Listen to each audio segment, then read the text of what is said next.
Hello dear B two students. तो कल तुम्हारा पहला एग्जाम है जो कि इंग्लिश लिटरेचर पोएट्री का है। तो चलो कुछ 10 से 11 सवाल लाया हूं मैं, जिनको तुम अगर तैयार कर लोगे तो तुम्हारी पोएट्री पे एक अच्छी कमांड हो जाएगी और नियर अबाउट फुल मार्क्स के आसपास तुम फुल मार्क्स तो खैर कोई पाता नहीं है, लेकिन फिर भी तुम नियर अबाउट फुल मार्क्स के आसपास पहुंचोगे। तो बिना समय गवाए कुछ क्वेश्चंस देखते हैं कि discuss Alfred Lord Tennyson as a representative poet of the Victorian age with reference to the prescribed poems. यानी कि कैसे Alfred Lord Tennyson Victorian age के पोएट हैं, तो इसमें तुमको थीम्स पता करनी है और थीम ऐसी थीम्स जो कि विक्टोरियन एज को सिंबलाइज करेंगी या उनकी तरफ इशारा करेंगी।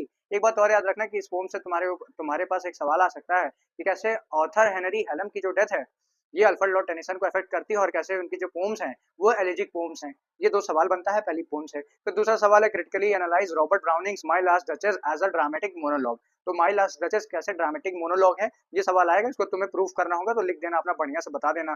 Consider Browning Prospice as a poetic piece of robust optimism. ये सवाल इंपॉर्टेंट है, इसको तैयार करोगे तो लगभग पूरी पोम ही तैयार हो जाएगी।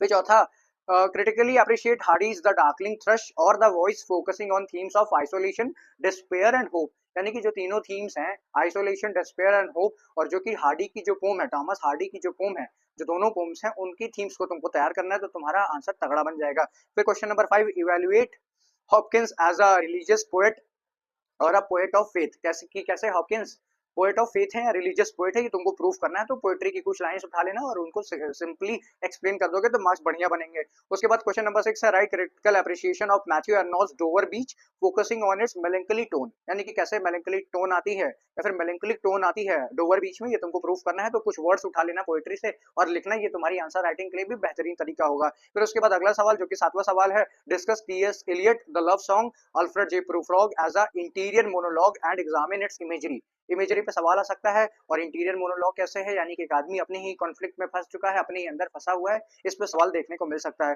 फिर क्वेश्चन नंबर 8 की बात करूं तो what are the qualities Yeats want in his daughter to cultivate a prayer for my daughter.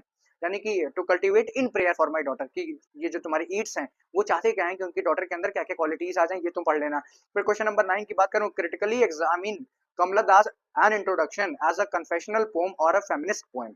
तो कन्फेशनल पोम कैसी है ये, एन इंट्रोडक्शन क्यों कन्फेशनल पोम है, और एन ये जो एन इंट्रोडक्शन है वो कैसे फेमिनिस्ट पोम है। इन दोनों चीजों को तैयार कर लोगे तो ये यूनिट भी तगड़ी हो जाएगी। आखिरी सवाल, attempt a critical appreciation of Keki and Daruwalla. इनको दारूवाला इसलिए बोलते हैं क्योंकि ये पारसी पोएट हैं, ठीक है, ये जानते जाओ। The Ghaghra in spate with reference to flood imagery and Indian ethos. यानी कि किस तरह से पूरी जो बाढ़ आती है घाघरा इन स्पेट, पूरी बाढ़ जो है पूरा सब कुछ तहस नहस कर देती है, इसको तुम्हें समझाना है। तो ये करीब तुम्हारे 10 सवाल हैं जिन्हें तुम तैयार कर लोगे तो यही तुम्हारे पेपर में मिलेंगे। और अगर तुमको बहुत ज्यादा डिटेल्ड एनालिसिस जानना है तो मेरी लॉन्ग वीडियो देख सकते हो, जिसको मैं पिन कर दूंगा, और टेलीग्राम ग्रुप ज्वाइन कर लेना, जहाँ पे ये वाला ये जो स्लाइड है ये तुमको देखने को मिल जाएगी।